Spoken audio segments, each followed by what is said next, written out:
ಇಲಾಖೆ ಕಿರುಕುಳಕ್ಕೆ ಸಿಜೆ ರಾಯ್ ಆತ್ಮಹತ್ಯೆ ಮಾಡಿಕೊಂಡಿದ್ದಾರೆ ಎನ್ನುವ ಆರೋಪ ಇದೆಯಲ್ಲ, ಇದೇ ವಿಚಾರಕ್ಕೆ ಸಂಬಂಧಪಟ್ಟಂತೆ ಮಂಗಳೂರಿನಲ್ಲಿ ಸಚಿವ ದಿನೇಶ್ ಗುಂಡೂರಾವ್ ಮಾತನಾಡಿದ್ದಾರೆ. ಯಾವ ಕಾರಣಕ್ಕೆ ಆತ್ಮಹತ್ಯೆ ಮಾಡಿಕೊಂಡರೂ ಗೊತ್ತಿಲ್ಲ. ಐಟಿ ಇಲಾಖೆ ತಮ್ಮ ಜವಾಬ್ದಾರಿಯನ್ನ ನಿರ್ವಹಣೆ ಮಾಡಬೇಕಾಗುತ್ತೆ. ಐಟಿ ಇಲಾಖೆ ರಾಜಕೀಯವಾಗಿಯೂ ಕೂಡ ಬಳಕೆಯಾಗಿದೆ. ಈ ಪ್ರಕರಣದಲ್ಲಿ ಅದನ್ನ ಹೇಳಲಿಕ್ಕೆ ಆಗುತ್ತೋ ಇಲ್ವೋ ಗೊತ್ತಿಲ್ಲ. ಯಾಕಂದ್ರೆ ಸಿಜೆ ರಾಯ್ ಒಬ್ಬ ಖಾಸಗಿ ವ್ಯಕ್ತಿ. ಇನ್ಕಮ್ ಟ್ಯಾಕ್ಸ್ನವರು ಈ ರೀತಿ ಅನೇಕ ಜನರ ಮೇಲೆ ರೇಡ್ ಮಾಡ್ತಾರೆ. ಈ ವಿಚಾರ ರಾಜಕೀಯವೋ ಹೌದು ಅಲ್ವೋ ತನಿಖೆ ನಂತರ ಗೊತ್ತಾಗುತ್ತೆ ಅಂತ ಹೇಳಿದ್ದಾರೆ ದಿನೇಶ್ ಗುಂಡೂರಾವ್. ಆದರೆ ಅದು ರಾಜಕೀಯವಾಗಿ ಬಳಕೆ ಆಗಿರುವಂಥದ್ದು ಅದು ಖಂಡಿತ ಬಳಕೆ ಆಗಿದೆ.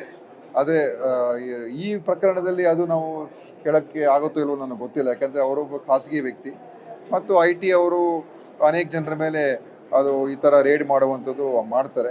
ಅದಕ್ಕೆ ನೇರವಾಗಿ ನಾನು ಇದ್ರ ಬಗ್ಗೆ ಅವರೇ ಇದಕ್ಕೆ ಕಾರಣ ಅಂತ ಹೇಳೋಕ್ಕಾಗೋದಿಲ್ಲ. ಆದರೆ ಮುಂದೆ ಇನ್ನೂ ಏನೇನು ಹೊಸ ವಿಚಾರಗಳು ಮತ್ತು ಮಾಹಿತಿಗಳು ಹೊರಗೆ ಬಂದ ನಂತರ ಅದ್ರ ಬಗ್ಗೆ ನಾನು ಹೇಳಿಕೆ ಕೊಡ್ಬೋದು. ನೋಡಿ, ನಾನು ಅದ್ರ ಬಗ್ಗೆ ಹೆಚ್ಚು ಹೇಳೋಕ್ಕೆ ಹೋಗೋದಿಲ್ಲ. ಯಾಕೆಂದರೆ ಯಾವ ಕಾರಣಕ್ಕೆ ಮಾಡ್ಕೊಂಡಿದ್ದಾರೆ, ಏನಾಗಿದೆ ಗೊತ್ತಿಲ್ಲ. ಐ ಟಿ ಅವರು ಐ ಟಿ ಡಿಪಾರ್ಟ್ಮೆಂಟ್ ಅವರು ತಮ್ಮ ಜವಾಬ್ದಾರಿಯನ್ನು ನಿರ್ವಹಣೆ ಮಾಡಬೇಕಾಗ್ತದೆ. ಆದರೆ ಅದು ರಾಜಕೀಯವಾಗಿ ಬಳಕೆ ಆಗಿರುವಂಥದ್ದು ಅದು ಖಂಡಿತ ಬಳಕೆ ಆಗಿದೆ.